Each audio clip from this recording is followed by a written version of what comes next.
অর্জুনের বিয়ের কথা শুনে এবার সমস্ত কিছু ভুলে অর্জুনকে ফোন করলো অহনা। হ্যাঁ বন্ধুরা, আমরা এমনটাই দেখতে পারবো বড়লোক ঘরের ছোট বউ ধারাবাহিকের পরবর্তী চমকে। তোমরা যারা এই চ্যানেলটিতে নতুন আছো তারা কিন্তু অবশ্যই এই চ্যানেলটি সাবস্ক্রাইব করতে ভুলো না। তো চলো বিস্তারিত জেনে আসি। দুর্গাদেবী ও ছোট মামা প্ল্যান করে যে এবার যেভাবেই হোক না কেন ওদেরকে রাজি করাতেই হবে এবং সমস্ত কিছুই এবার ওদের প্ল্যান মতো করতে হবে। আর এই সমস্ত ভেবেই তখন ছোট মামা অহনাকে বারবার করে বোঝানোর চেষ্টা করে যে তুমি এরকম করে কেনই বা চুপচাপ বসে থাকবে।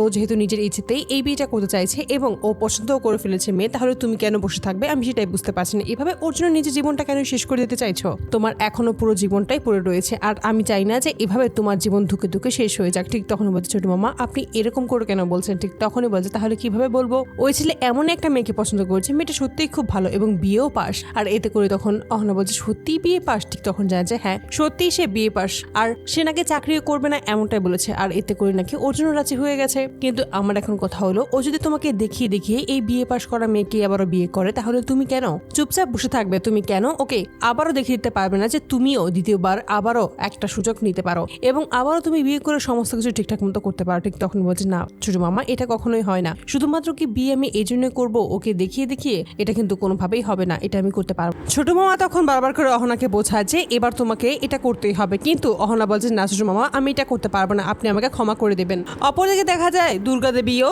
এই একই কথা অর্জুনকে বলে। এতে করে অর্জুন তখন বলে যে কি বলছো মা, তুমি সত্যি ওই বাড়িতে গিয়েছিলে? ঠিক তখন যায় যে হ্যাঁ আমি সিদ্ধান্ত নিয়েছিলাম ওই ছোটদার বাড়িতেই সমস্ত বিয়ের আয়োজন হবে, ওনারই তো পছন্দ করা একটা মেয়েকেই তো আমরা বিয়ে করিয়ে আনছি। আর এতে করে তখন সকলে একটু অবাক হয়ে যায়, কিন্তু তখনই দুর্গাদেবী বলে যে অবাক হওয়ার কোনো কারণ নেই, কারণ আমি এমন একটা মেয়েকে নিয়ে এসেছি যে মেয়েটা সত্যিই ঘরের কাজ খুব সুন্দরভাবে করতে পারে এবং বাইরের কোনো কাজই সে করবে না এমনটাই সে জানিয়ে দিয়েছে।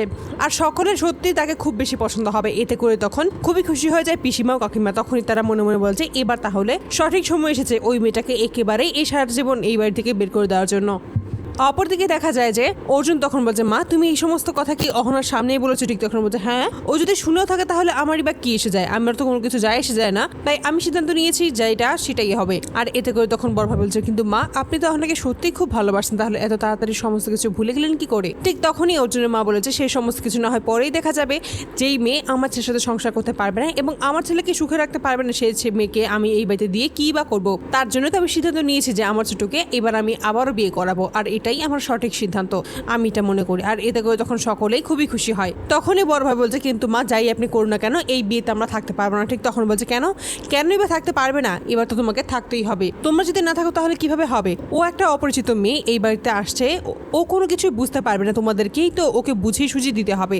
আর তাছাড়া ও কি বা করবে? ও তো একটা নতুন মেয়ে, ওর কি বা দোষ বলো? এই আগের সমস্ত কিছু মনে রেখে শুধু শুধু এই মেয়েটাকে আমরা কেন কষ্ট দেবো? এতে করে সকলে তখন চুপ হয়ে যায়, কিন্তু তিন বউয়ের কেউই রাজি হয়ে যায় না এই বিয়েতে। কিন্তু অপরদিকে অর্জুন তখন বলছে মা এই সমস্ত শুনে সত্যি অহনা কিছু বলেনি? ঠিক তখন বলছে ও কি বলবে? ওকে আমি কিছু বলার সুযোগ দিয়েছি নাকি? ওকে আমি কোনো কিছু বলার সুযোগই দেইনি, আমি শুধুমাত্র ছোটদার সাথে কথা বলে এসেছি এবং ওনাকে সমস্ত কিছু জানিয়ে দিয়ে এসেছি।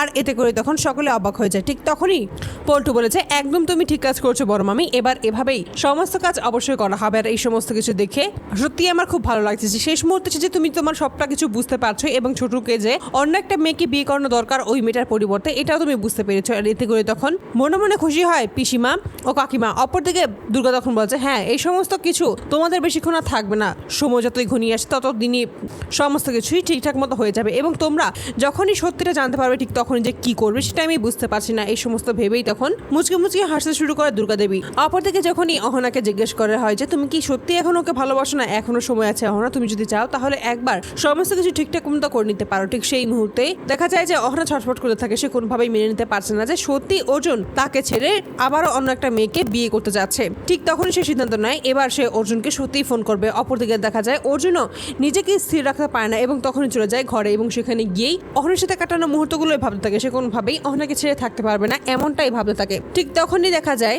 ও অহনা সমস্ত কিছু ভুলেই অর্জুনকে ফোন করে এবং সে জানিয়ে দেবে যে এবার সে সত্যি অর্জুনকে ছাড়া থাকতে পারছে না এবং অর্জুনকে তার চাই এবং এই সমস্ত কিছুই সে আবারও ভেঙে ফেলবে এবং সে আবার তার সাথে থাকতে চায়।